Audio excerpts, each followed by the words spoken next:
niyo po yung pang...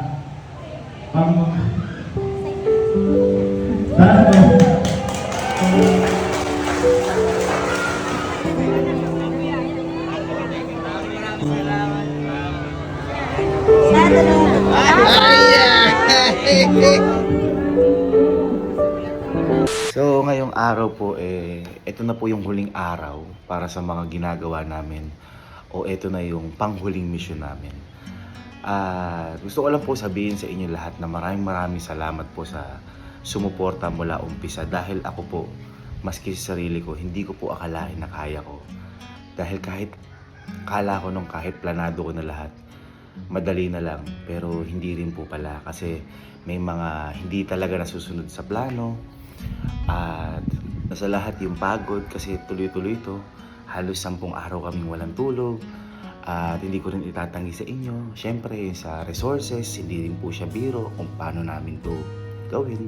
Pero sobrang saya po ng puso namin dahil nagawa ko po ito. Lalo na po ako, sobrang saya ko dahil ito po yung naging way ng celebration ko dahil pinaghandaan ko po talaga to At ayun, para po sa huling mission natin, sobrang simple lang po na to dahil sabi ko nga po sa inyo, lahat po ng mission na nangyari hango po sa karanasan po namin. At itong huling mission po namin na to, dati po kasi ito po ang pinakaunang problema po ng pamilya namin, yun sa naranasan po namin, which is ang mga bigas. Kasi 'di ba, di bali nang walang ulam basta bigas. Kumbaga hindi ka pwedeng mabuhay noon ng araw-araw nang wala kang bigas kasi yan ang magbibigay sa iyo ng lakas. Kaya sabi ko sa sarili ko, ito ka po yung ihuhuli ko sa mission ko, yung magpamigay tayo ng bigas. Kasi hindi ko napapansin noon na sobrang kailangan namin na to. Hanggang sa tumatanda na ako na ito pala yung nagbibigay sa amin ng buhay, ito yung nagbibigay sa amin ng lakas, na araw-araw, ito yung kaharap namin sa pagkainan. Na nakakalungkot dahil kapag dumarating sa punto na yung huling takal na lang ng bigas nyo, titipirin nyo na lang kasi yun nga, kasi wala na. Maghihintay ka na lang ulit ng bukas para makabili ka 1 kilo, tapos tuloy-tuloy na lang ulit yung buhay. Ang naabutan ko pa nun, ako pa pinapabili ni Papa nun. I think mga nasa 40 na nun, 36, 40, 42 pa lang yung kilo ng bigas. Dinurado na yun. Kaya sabi ko, sobrang pasasalamat din namin sa mga nasa politics na nagbibigay ng bigas. Inaabangan talaga namin yun kasi sobrang laking tulong nun. Ang daming araw na pwede kami mabuhay dahil lang sa bigas na yun. Kaya sabi ko sarili ko, eto ka ako yung iuhuli kong mission. Yung makapagbigay ako ng bigas na kahit na hindi ganun kadami. Pero alam ko na kahit papaano merong matutulungan yung bigas na to, which is eto po, yung nasa likod ko. Ito po, lahat po na nakikita niyo po na yan is 200 po na bigas yan, na ang isang sako, ang laman po na to is 10 kilo. At proud na proud po ako kasi kahit 200 lang po ito, sigurado po ako na merong mabubusog po ito na tiyan. At yung quality po ng bigas na yan, hindi po basta-basta. Alam ko po na masasarapan po yung pamilyang kakain yan. Alam ko po na sobrang konti lang po na to, yung 200 na yan. Alam ko pong hindi po yan yung katulad ng pinamimigay ng iba. Pero sa akin, sobrang laki na po sa puso ko niyan dahil yan po yung nakayanan ko po na napaghandaan para po sa mission ko po na to, sa panghuling mission ko na to. At kung magtatanong kayo kung saan ko po ito ipapamigay, gusto ko pong gawin yung panghuling mission ko po na to kung saan po kami nagsimula, ako saan po kami lumaki. At yung po yung barangay namin ulit na Magsaysay Norte. Kasi syempre, kasama din namin yung mga kabarangay namin na yun na nag-aabang kami noon ng mga libreng bigas din, ganyan. At alam ko po na kami noon, pantay-pantay kami. At alam po namin na sobrang saya namin kapag nakakuha namin. Kaya sabi ko nga sa sarili ko pa, kailan kaya ako magiging kailan kaya ako magkakaroon ng pera kasi para hindi na namin problemahin yung mga bigas-bigas na ganito. Hindi ko po akalain na sa ganitong span ng buhay ko na maabot ko po na makapagpamigay ng ganito dahil kahit po si Papa gustong niya pong gawin to, pero hindi nga po namin magawa kasi kahit po kami wala naman po kaming bigas, wala naman po kaming pera. Kaya yun, maraming salamat po sa inyo lahat, Lord. Maraming salamat dahil nangyayari to at Hindi ko na po papatagalin. Simple lang po ito. At gawin na po natin yung panghuling mission po natin. Let's go!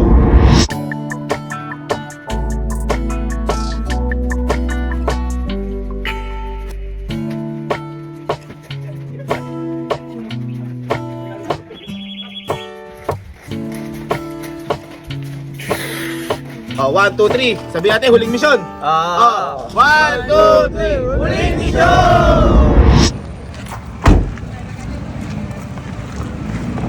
Kailan mo tayo import ah?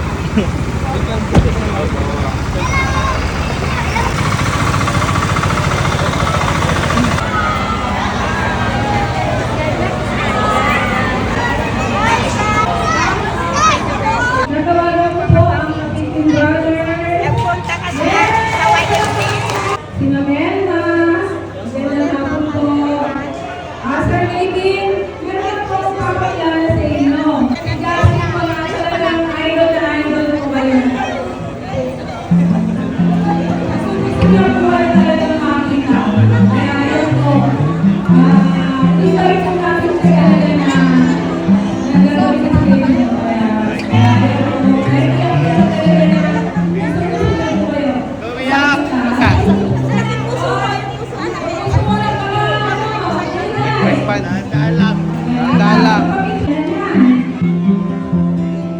Hello po sa ating po lahat. Hello po sa inyo. Hello po. Maraming salamat. Ayan po, kinalakihan ko na po na may M-Love. At parang batang-bata pa rin po, napakalalanday pa rin po. Maraming salamat po at nandito po kayo lahat. Halos lahat po kayo namuhaan ko dahil sabi ko nga po sa inyo, kung kami po, ngayon pa lang po kami gumagawa ng misyon, ngayon po bata pa lang po kami, alam ko po yung ginagawa niyo po para sa amin. Kaya maraming salamat po sa inyo. Bawat kanto po, pinupuntahan niyo rin noon, pati po sa pangangaroling, natatandaan ko po yan, pati po sa mga pagbibigay, sa mga volunteers, sa lahat po ng nangyayari sa barangay, nandiyan po ang M-Love, kaya sobrang tawa po ng puso po, nandito po kayo. Maraming salamat po sa inyo, maraming salamat po. Ayun po, gusto ko lang po sabihin na ito po yung panghuli po natin mission at sabi ko nga po kay Tita Mayra Lopez sa Kalatino Camp, gusto ko po kung saan po kami nagsimula, ito rin po kami magtatapos. Kaya, ayun, sabi ko rin po sa kanina na lahat naman po tayo, di ba? Kapagdating po sa mga sobrang laking tulong po sa atin ng mga bigas. Kami din po nung naglalabas kami ng bangko, napakatagal namin sa may labas kasi sobrang laking tulong po sa atin ito, kaya naisip ko po ito at ito po isang advocacy rin po ni Papa. Alam ko po na kilala niyo po ang tatay ko.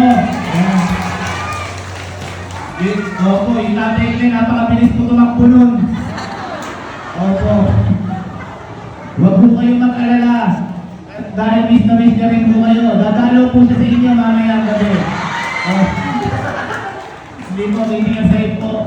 Alam niyo naman po yung pagmamahal po ng tatay ko sa inyo rin po. Ito po, simple lang po ito. Hindi ko po, konti lang po ito. Hindi po tulad ng nakalakihan po natin ang buong barangay. Pero sana po makapagiging niyo po yung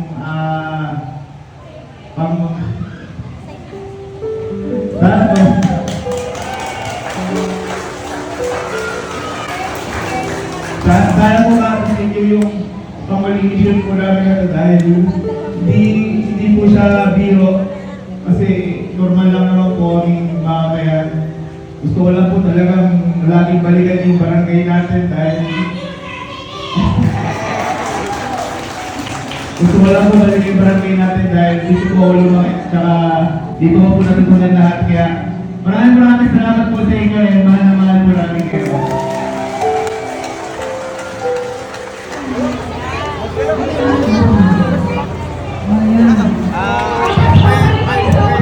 Kung di po kaya mahirapan sila, gusto niyo po, bawa ng biyay, sa upuan na lang.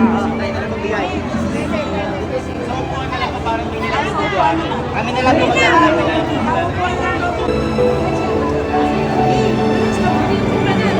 Paano nyo na lang po?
Next po. Tataon niyo. Opo. Ako Stop po po. ang itataon. Nakaalala ko. Kasama po. Lagi po kayong kanila po kayo nakikita po sa amin. Pwede po tayo tubig. Napakalaking tubig yan. Napakalaking tubig yan. Lagi po na po nakabike. Wala. Last na po kayo. Maraming salamat po. Sa bahay ako. Kahit ako ng mga panya, manakakalo ka na. Yan. Okay. Ano po, anak? Aling ko, si kala mo na nakalimutan kita. Ay, stop po yung mga nakalimutan ko lang. Ano po, Malaki pa pero ako pamalit mo.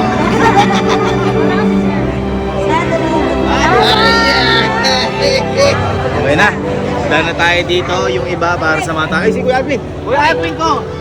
Ayan, kasama ni Papa sa pagkabansyan.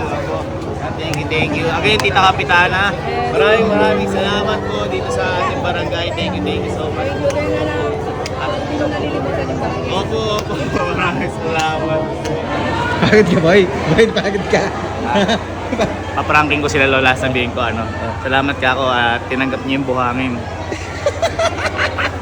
Ayun po. Maraming salamat po. Sana po nag-enjoy po kayo dyan dahil sana po magamit niyo po yung semento na yan. Semento pala.